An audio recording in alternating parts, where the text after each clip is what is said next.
Thank you for downloading this podcast from the British Theatre Guide. For more information about British Theatre Guide, please visit britishtheatreguide.info. Border Crossings, a UK-based theatre company which collaborates with artists from around the world, is celebrating its 30th anniversary this year, having been formed in 1995 by Michael Walling, who still heads the company as its artistic director.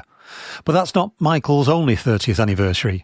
He teaches, as do I, on the online degree course in theatre studies run by leading British drama school Rose Bruford College, and he has been doing so since it took its first batch of students, with me amongst them, in January 1996, although of course it was postal rather than online in those days. You can hear us reflecting on our experiences with this course later, but first I asked him, what is Border Crossings? We call it an intercultural theatre company, but what's intercultural supposed to mean?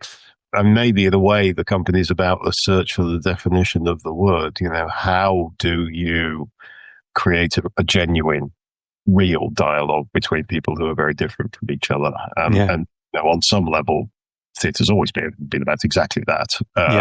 It's always been about meeting the other. It's always been about travel. But I think in the very end of the 20th and the 21st century, those questions have become particularly acute with globalization, migration, post-colonialism, the much smaller, in a way, world that we live in and the much bigger horizons that we have as we look out into the world. Yeah. So that's led us to sort of several key strands in the company's work.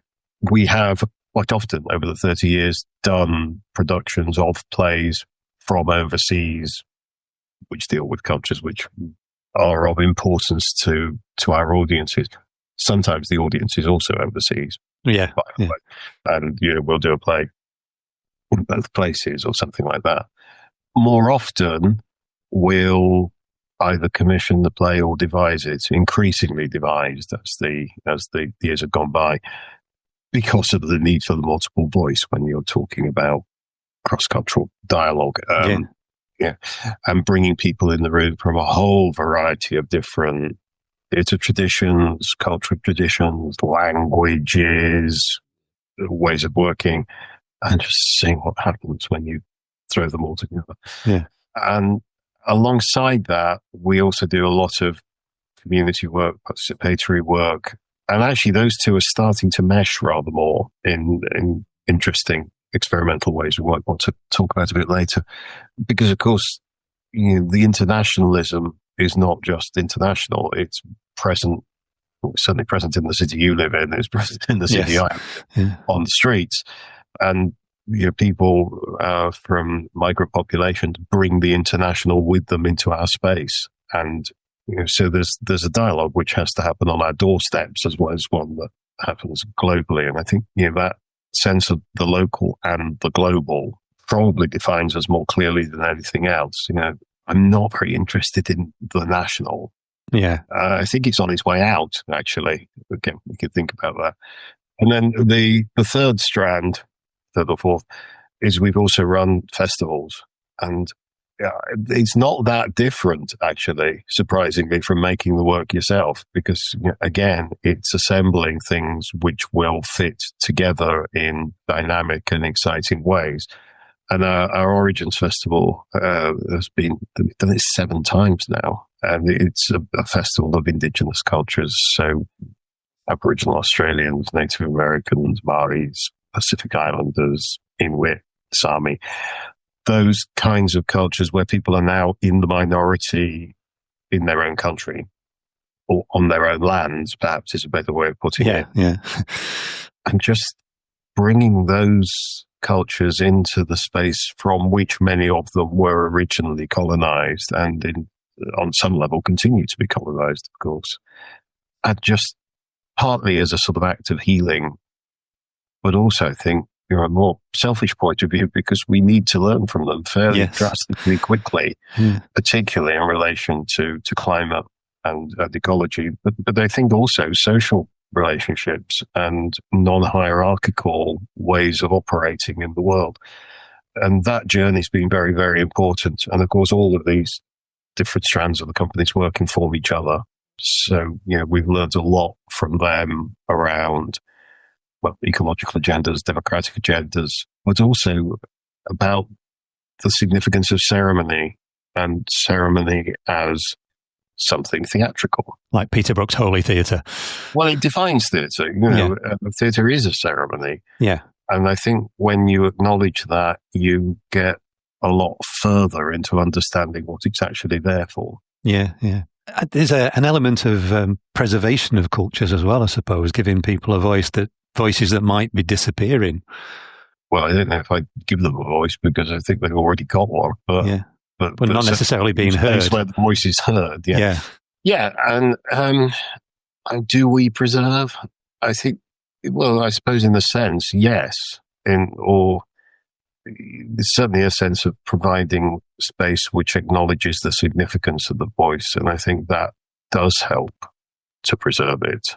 And particularly because sometimes actually the country people are coming from doesn't value the culture. Yeah. Like China being a very strong example. We've done quite a lot with China over the years and worked a couple of times with traditional performers, particularly when Shangri Hong came, who was a UHU performer. UHU is an all-female form from the region around Shanghai. And the audiences for that are aging, and there's a lot of people who think, what's the point of all of that old-fashioned culture? Yeah. But when a Western company invited her to come, then actually the effect of that in China was quite strong. Oh, maybe people, maybe the modern world is interested. Yeah. Yeah, maybe it does have value. And certainly with the indigenous companies, the Australians, New Zealanders, the Americans, the Canadians, they got a lot of kudos back home from having been to London. Right. And that wasn't in the plan. I think it's a really wonderful side effect. Yeah. So what's the process of creating the work? What you get? I assume that you use telling the stories to some extent of the people who are performing them, if it's devised. Yeah. And yes, absolutely. The process varies immensely, of course. And when people say, what's your methodology? Well, the answer is get people who are very different from each other in the room, and we see. Yeah. But yes, I think there is a sense of people telling their own stories. I mean, the very first device show we did, which was back in 2000, a show called Mappa Mundi, that almost literally happened, that we worked from people's family histories, which was me being kind of naive about what all of this meant. But there were some interesting things that got thrown up by it. But I think that's got a lot subtler over time. And I'll give you one example, which was The Great Experiment. It was a play we did in 2020. We got it in just before lockdown. But we'd done the workshop, research and development process in 2017, and it takes that long. And The Great Experiment was a response to indentured labour migrations. My wife, Nisha, is Mauritian, and we've been in Mauritius and seen this extraordinary place called the Aprabasi Ghat, which is where the indentured labourers from India landed. And the reason that indentured labourers were brought from India in the early 19th century was because slavery had been abolished. And so somebody had to carry on cultivating the sugar, because otherwise how were the poor people in London and Manchester going, what were they going to put in their tea? How could their addiction be fed? So that was a very powerful experience, particularly because, of course, her ancestors were indentured labourers. And she looks Indian, she's got an Indian name. And that made me think about, who are we as a family unit? How is that shaped by what's gone before? And so that was like the starting point. And then we brought into the room, there was another Mauritian actor, slightly different background. There was a Black African actor. There was an Irish actor who I kind of had thought of as English. There's no Irish accent, but he really, really, really didn't want to be the imperial figure in the room. Right.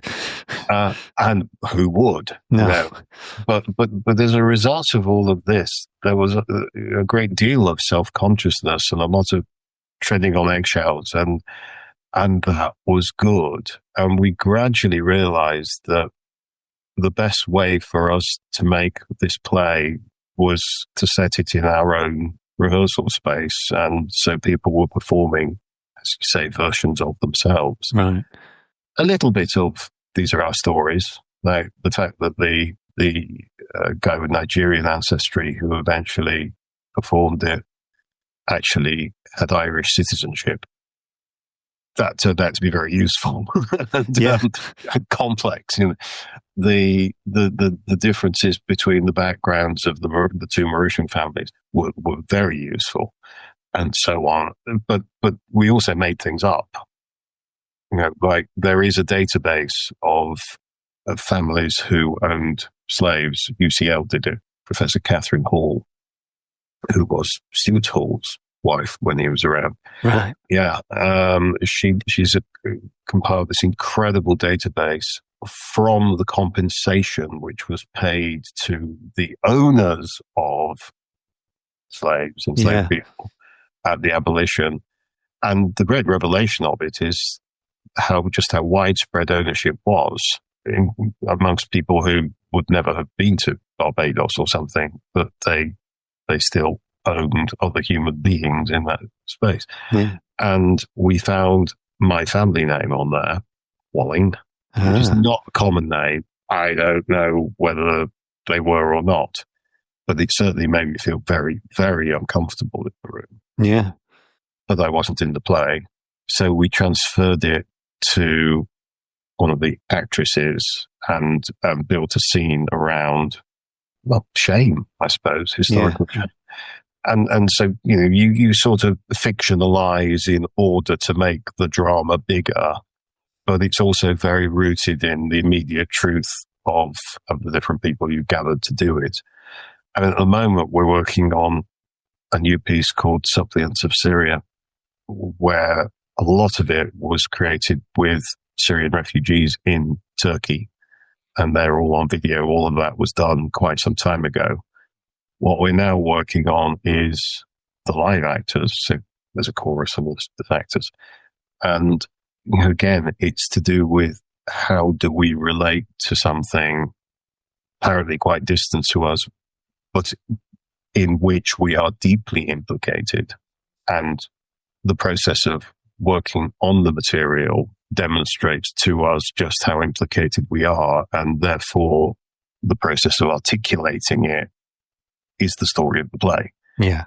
So I'm finding now that a kind of self-awareness within the global space is becoming both the subject and the methodology of the way in which we're creating the work. Right. It sounds like a fascinating process of discovery and revelation, but it's also a much longer process than doing a scripted play, and therefore more expensive, I suppose, is it? Yeah, it is. Well, it always has to go in stages. Yeah.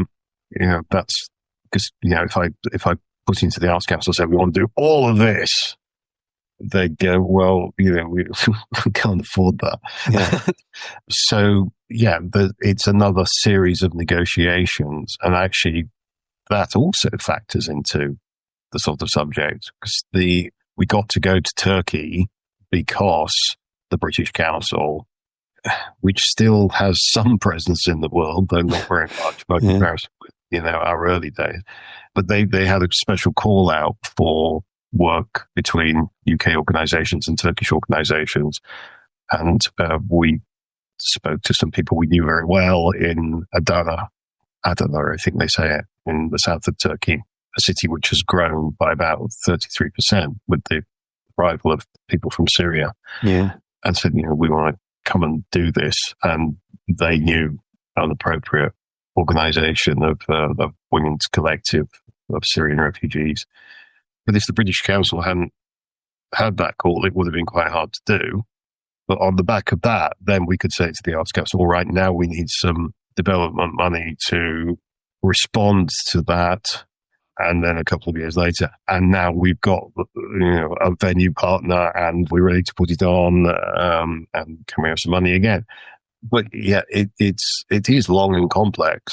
But in a way, I quite like that, because the thing about, okay, I'll pull a script off the shelf, and let's see if we can do this in Brighton next week.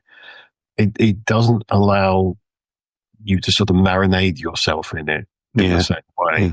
And, just knowing something is happening slowly, I think is actually immensely beneficial to it. And theatre in the UK can be terribly short-termist. And our pieces take a long time to make, and I think that's all to the good. Yeah, I mean, this discussion with a few artistic directors about there are so many co-productions now that because, they can pool the resources together, but it does mean that the same production's going around several different theatres and not necessarily tailored to any specific audience. It's got to be more generalised, isn't it? Well, exactly. It becomes generalised, and very often, therefore, it also becomes sort of formulaic. Yeah. And for the actors, they have to fit into what we know works. And it becomes almost like TV, actually, where it gets very generalized. That's the flip side of internationalism. Yes. Okay, this is how you do a TV series. Bang, bang, bang, very, very predictable. Even the moments of unpredictability, you can predict when one's going to come. Yes. Yeah. So, yeah, I think there is something about being outside of that system, which is artistically beneficial. It's financially challenging, but then what they're dealing with is also a financial challenge. So I think we all have to find our own ways. Yeah. You've got to travel all over the world with work, so I suppose it's fortunate in that respect. You've taken work around the world, haven't you? We have, yeah. Yes, gosh, all over the place. Mexico, China. Yeah, we travel quite a bit. and if you add in the research trips, so much. Yeah. Many times to Australia, many times to Canada, all over Europe, and quite a lot of work in what people refer to as the Middle East. I'm trying to refer to it now as the Eastern Mediterranean, because, of course, it's only Middle East if you're looking at it from here. Yes. And, if people are there, it's certainly not the Middle East. So, three projects, well, 2 plays and a smaller project with Ashtar Theatre in Ramallah. And I think probably working in Ramallah has to be one of the main, the highlights that seared into the memory. And, of course, in the last couple of years, been thinking about it all the time. Yeah. It just keeps coming back and remembering being in the thick of that conflict at a time when it was not quite so extreme as it's been for the last 2 years. Having an insider, having some sense of what it feels like inside it, and having worked with people to put some, it's not a literal representation, but an emotional response to that onto the stage. Well, once again, feeling implicated and conscious and therefore responsible. I don't mean responsible in the sense that it's my fault. Yeah. but able to make a response, and therefore I think obliged to make a response. Well, I'll tell you a story about it. When we were there it was 2014, when we were working on This Flesh Is Mine, and I was there, Bramwell and the writer, and 3 British actors, and we worked with 3 Palestinian actors, plus the Palestinian company's infrastructure, which was strong. They're very good. And then we had, and the British Council were again supporting it, and they've done a lot for us over the years, and I so regret they're constantly being cut. But we got to the point where, having done the show very successfully for some performances in Ramallah, we were going to come over to London, and 2 of the 3 actors had their visas turned down. The one who didn't was the one who carried an Israeli passport. Drives you mad. And it was crazy because that was one arm of the British government, and it was supported by another arm of the British government. So the left and the right hand did not communicate. Yeah. So we came back to London thinking, oh my God, we're going to have to rehearse in some actors in 5 minutes, and they really should be of Arabic background. And somehow we managed to do that. But while we were doing that, there was a call from Razan, who had been one of the actors in Ramallah, and she just said, my brother's been shot.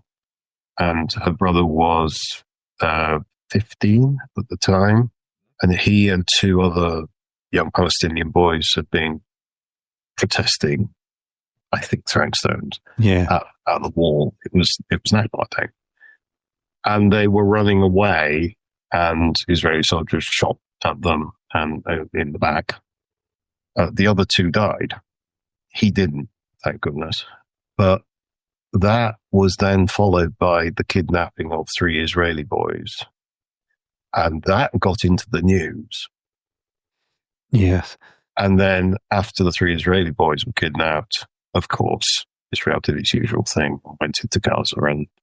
And it was, in 2014, it was pretty extreme. It's not as extreme as what has happened more recently. No. 5,000 dead is a lot of people. And we felt really implicated, and therefore really, once again, responsible, that we knew a bit of the story that was not widely wasn't reported at all. Yeah. And so I tell the story whenever I can, because it matters. And it also meant that when we were doing the play, in the knowledge that Razan's brother was fighting for his life, and we'd just been working with her and got to know her very, very well, there was an incredible immediacy about those performances, and the sense of being stuck in this cycle of violence. The play was based on the Iliad. Right. There we are, revenge upon revenge upon revenge. And it was right there as we were doing it. I'm not sure quite how we got to that, but you were talking about travel. And being in the space you're talking about, I think is absolutely essential for making theatre of this kind, because it's about physical presence in space. Theatre is about physical presence in space, and that's its great virtue as an art form. But it means you have to be specific. Yes. Yeah. And the sort of generalized theatre you were talking about, to my mind, that's not theatre. It doesn't have the immediacy and the liveness, and it doesn't have the sense of an intervention in time and space. Yeah. I was talking to Mark Thomas, was it last year, I think, who had done some work with the theatre company. I think it was in Ramallah, it was in Gaza. Yeah, I went to see the show he did about it. It was wonderful. I was talking to him after all of the recent events had started, and he still knew people there, and obviously there are people there are places on the news that you must recognise or barely recognise now. Yeah, I do. And I saw, when the ceasefire thing happened, there was coverage from Ramallah. I thought, I've been there. I know that space, and it's very immediate. Yeah, the whole idea of border crossings in your name, the whole idea of crossing borders has become suddenly very political over the past few years, hasn't it? Very, yes, yeah. I mean, 30 years ago, yes, it was a slight reason around it. Yeah. Like what's happened, within it's the last less than 10, really. Yeah. It's the build up to the Brexit vote, I think, in this country was the beginning of it, and Trump round about the same time, first time round, and it started to bubble and bubble and bubble. And borders have now become about security. It's a little euphemism. Yeah. And very much about keeping people out. Whereas, I've always been much more interested in the border as something porous, as A place of exchange, perhaps. Yeah, well, indeed. Yeah, a place of exchange, a place where you have to acknowledge difference and you have to, on some level, declare yourself. Yeah. But also a place where you meet and crossings, you do go across them. Yeah. And it's when there's just borders and no crossings that you're in trouble. Yes. Yeah. But the sorts of language that we're hearing that's been normalized about, asylum seekers is the term now. I can remember it was Vietnamese boat people back in the day, and it's been different people over the years. Well, yeah, but always the euphemism for dirty foreign scum, really, isn't it? Yeah, and usually criminals they're branded as. Yes, just extraordinary. And this again is one of the reasons for wanting to do the Substance of Syria play, that you never actually hear from them. No. You hear about what different people have to say about them all the time, but the voice of that person, the border crosser, the refugee, the migrant, the asylum seeker, never, ever heard. And so the decision to work with the women in the south of Turkey and just to open up a space for them to talk about who they were and why they had gone on this journey in the first place. Yeah. Was absolutely extraordinary. Yeah. And I hope what will happen when we relay those stories to an audience is it will open some eyes. And we're wanting to, we will. It's going to be on at Hoxton Hall in March. And before the show starts, there's going to be a kind of gathering of refugees from the area, because Hackney is a borough of sanctuary, very right-thinking council. Yes. Plus some councillors, some local politicians, teachers, police. I hope we can get some journalists, members of parliament. You never know your luck. But within the context of an arts project, you can get people to sit together and meet who normally would not. Yeah. And so the hour before the show starts, we're inviting every night a group of people to dinner, and they will sit down together and have an exchange. This is all Greek, it's all following how the Greek theatre works. And it's based on Aeschylus' Suppliants, loosely. But the fact that that's a play about Syrian women seeking refuge in Europe, and is the first text ever to mention the word democracy. Right. This matters. Yeah. So right in the middle of the play, which is where the word is first mentioned in the original text, it's mentioned because the citizens have been having their debate and to whether or not to let the women in. And so we're going to have the debate with the audience in the theatre and say, what do you think? Should we let them in or not? And we've worked on, how how that's actually handled by the actors and how we come out of it at the end, because it's by no means a foregone conclusion which way the audience will go. Yeah. And then how we allow the play to land in response to that. But I think, there's something in that, the Greek idea of theatre as functioning participatory democracy, that we need to fight our way back to. Yeah. Democracy has become so marketized and therefore not democratic at all. The Greeks didn't think that elections were democratic.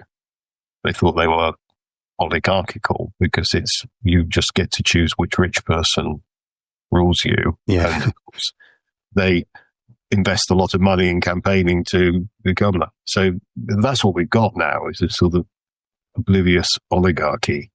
And we need really to find ways of engaging people much more directly in decision making, and theatre once again modelling what we might imagine as a different way of running a society. Yeah.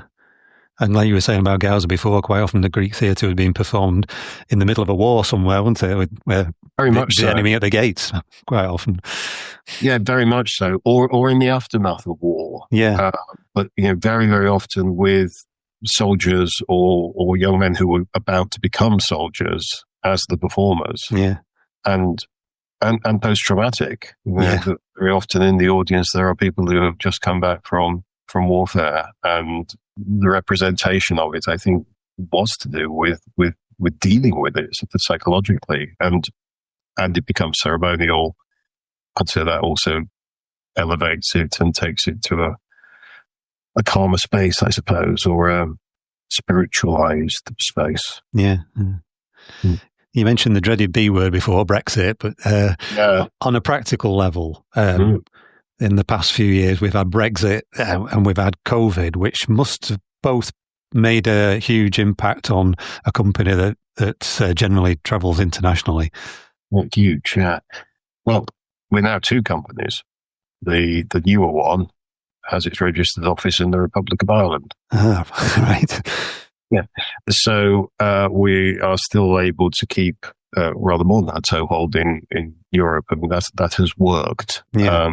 And I really like it, actually, because we can network with ourselves and collaborate with ourselves, and not being solely based in the UK, but actually also in the post-colonial space. Yeah. Actually in Sligo, really quite near to the border with the north as well. It feels symbolically right at this particular juncture when Britain has just shut its borders down. But, I mean, we had to be very creative in thinking about how best to respond to that. And my passport is still British, so it may not work forever. Yeah. We will see. COVID, yeah, absolutely. And a lot needed to be rethought, I think, as a result. In some ways, COVID more significant than Brexit, even more significant than Brexit, or should have been. Yeah. Because at the time, I think, people did take notice in a very meaningful way, because the world was just saying, stop. Yeah. You've all gone completely mad, and you've got to calm down, and you've got to turn inward, and you've got to think much more calmly and over time about what's actually happening to the planet. Because, it was a warning of the really big one that's about to come. Well, it's really here, isn't it? Yeah. Climate change. Yeah. And I think the fact that we weren't able to travel so much and weren't able to run around like lunatics all the time, but actually had to be calm, a lot of very productive ideas started emerging out of that. Not many of them have survived. There was an awful lot of, now we can all go back to normal, without realizing that the normal had actually been the problem. Yeah. And I think we have traveled much less in terms of very long distance since then. We have continued to travel in Europe. We've certainly been thinking a lot more about environmental impacts.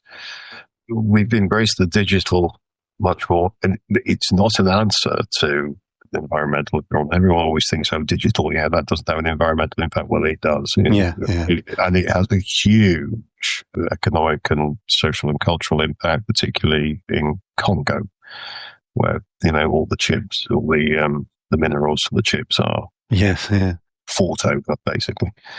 But I think you're just having an awareness of what COVID brought to the fore, I think is really important. So, we issued this thing called the Sligo Manifesto in the thick of COVID as a result of the kind of internal consultation process with our boards, because there's two, and stuff and so on. And I think it was actually very productive. And certainly the way in which we've worked since with communities like the Syrian women, like the Latin American community who worked on The Mouth of the Gods with us. That was an international show, but we only flew one person.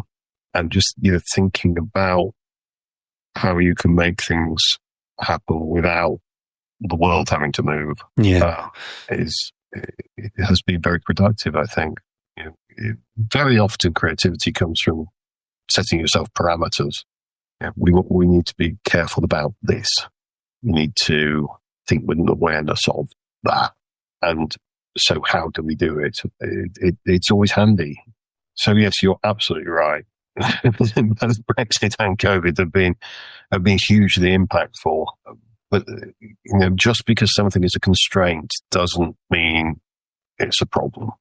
Yeah, I mean, you could say that the sonnet form is a constraint, but Shakespeare did okay within it, didn't he? Well, exactly that. Yeah. It can force creativity, can't it, within those constraints? Yeah. Yes, and the Globe Theatre space, exactly the same. Yes, yeah. Oh dear, we can't put lights on. Well, no, there's an awful lot you can do. Yeah. So 30 years, though, of border crossings. What do you think, looking back on 30 years? Can you believe it's been 30 years? I believe it more now than I did, at the start of the year, because we have been looking back and continuing to do so. And, we've now got an archivist in place who's going through all the stuff. We've got a researcher who's writing a book about it. And so I've been having to spend a lot of time delving back into memory and talking with them around what did happen. And again, a very constructive process, actually, because you start to see narratives emerging which you're not necessarily conscious of when you're in the thick of it. No. And also just realizing how much we've done. It's huge.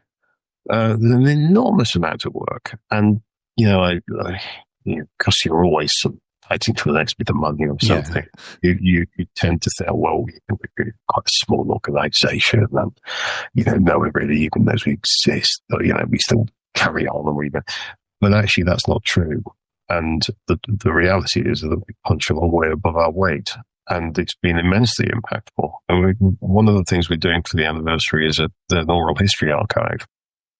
And I think it's really important because you can get so much from documentation, but actually with this kind of work, it's the experience for the people who were engaged in it, which is the real story. Yeah. And nobody's said no.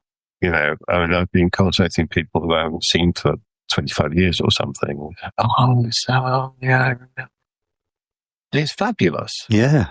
And there's a theatricality about that. And I think, when the interviews happen, we're just training up the interviewers at the moment, it's going to be really rich.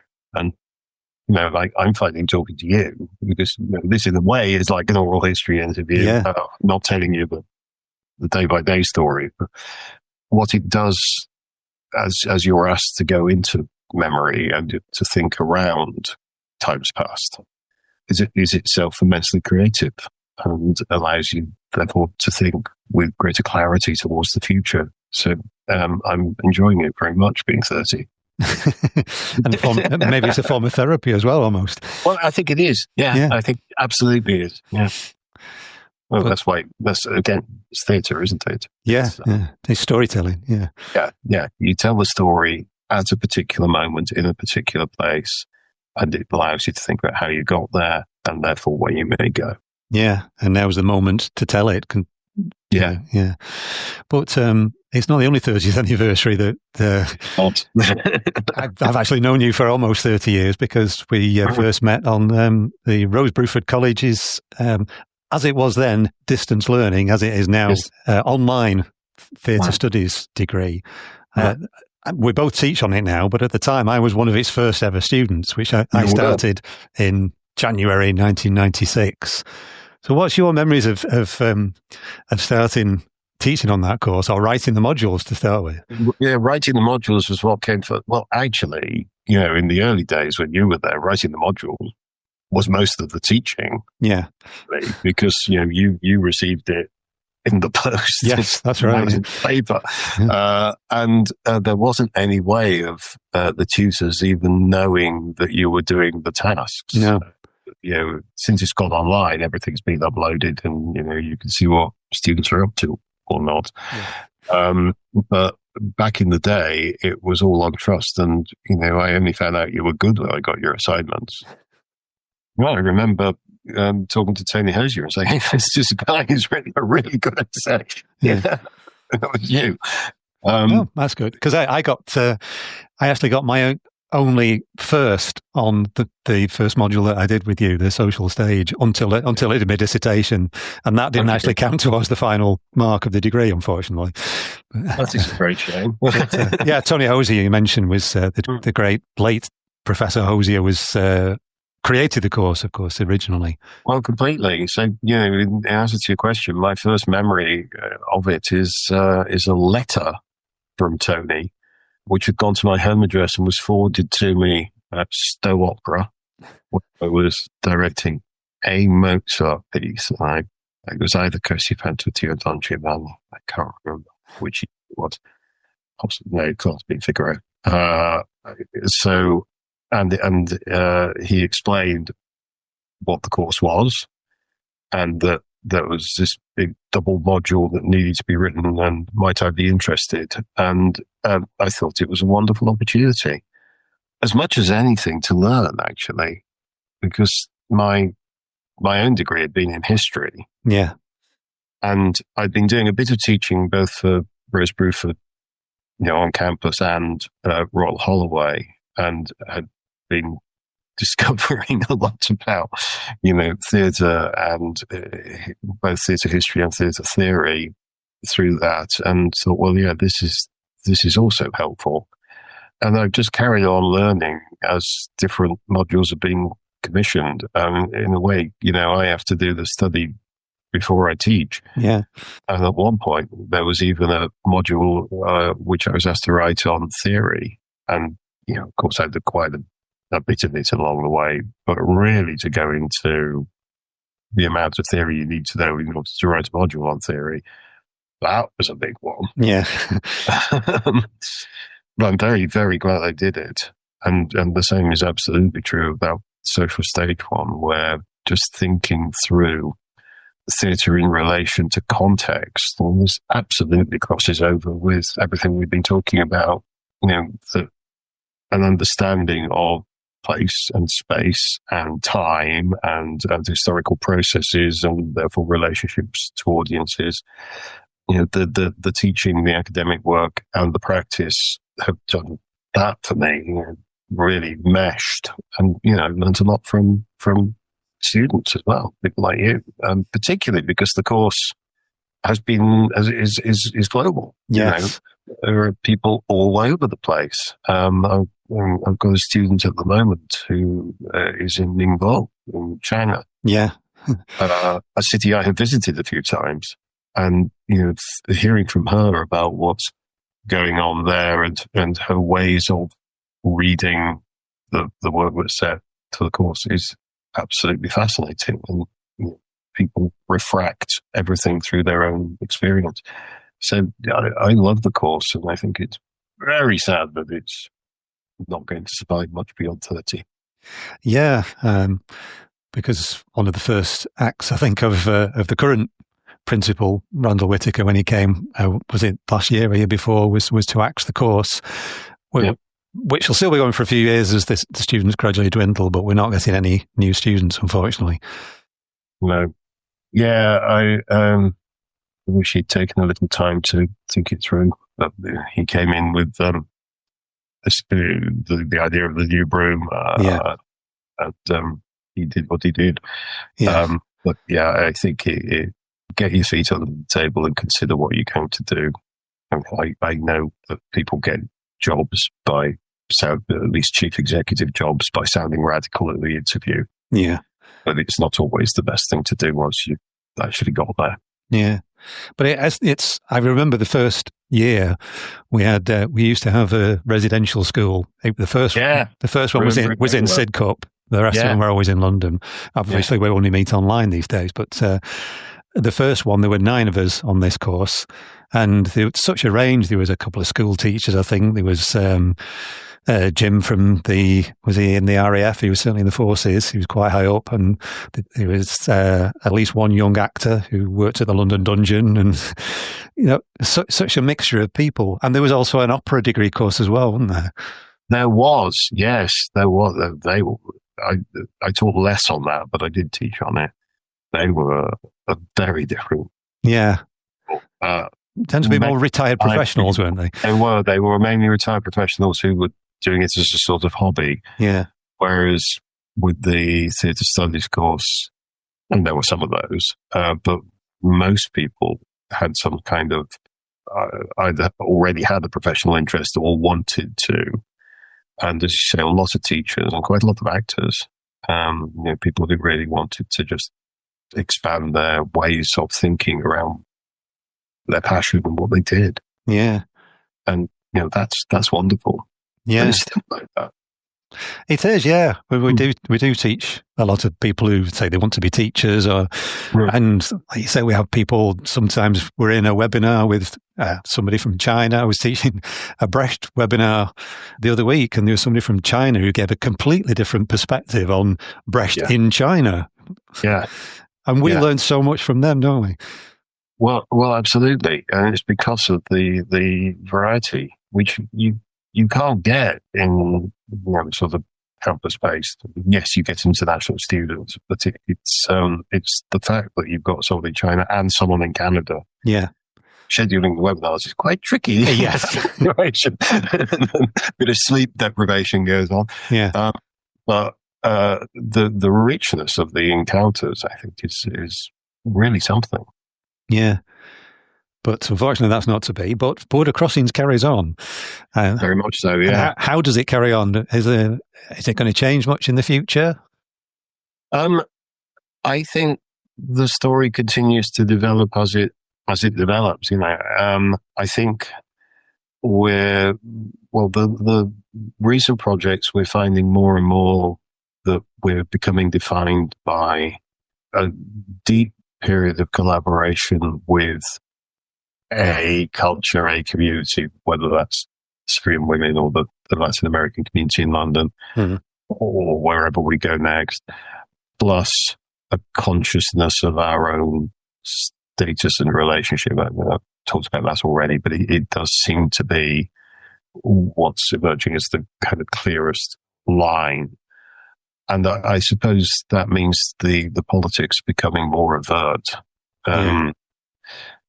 Which is not, Michael decided to do that.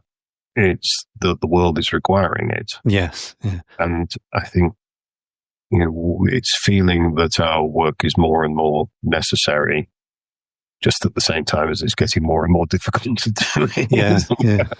But of course, it's because it's necessary that it's getting harder to do it. So I think we continue to navigate complexity in complex ways. There's a project which we're working on. This is the first year of a 2-year development process. Of course, we're not doing it all the time. Yeah, but it's the European Union funded. It's via the Irish company, and it's called The Legend of Europa. I've wanted to do this for about 20 years. And it's about the fact that the continent is named after a woman from the Eastern Mediterranean who was sex trafficked by the king of the gods in the form of a bull, a white bull. And that's a collaboration with the Théâtre du Soleil from Paris, the Théâtre de l'Argenais from Bologna, the Riksteatern, which is the National Touring Theatre of Sweden, and a sort of network of dramaturgs, European dramaturgs, which is called The Fence. And I think that's hugely exciting. Yeah. Not least because we've split the myth into 3 and different sections being led by different companies. So I think that's also pointing ways towards the future, that I'm interested in finding more complex ways of collaborating and directing, which are not just about, which allows the vision to be communal and shared. Yeah. And I think that's what we have to keep modeling more and more, is ways in which we can share space, because that actually is the root of the problem. That's why the borders have become exclusive rather than porous. It's why there are deep economic divisions and things that are getting more and more extreme in the world, is because we're not sharing. And yet actually the resources are limited, and if we don't share them, and not just amongst humans, but amongst the human and the other than human, we're heading towards destruction. So I think modeling a space that is profoundly shared is probably the role of culture over the next 30 years. That was Michael Walling, Artistic Director of Border Crossings Theatre Company and tutor, for now, on the Rose Bruford College online BA in Theatre Studies. For more information about Border Crossings and its work, see www.bordercrossings.org.uk. While the Rose Bruford online degree course is no longer taking new students, its on-campus courses in acting, design, stage management and more continue, and you can find more details at www.bruford.ac.uk. You've been listening to a podcast from British Theatre Guide. For more information, please visit britishtheatreguide.info.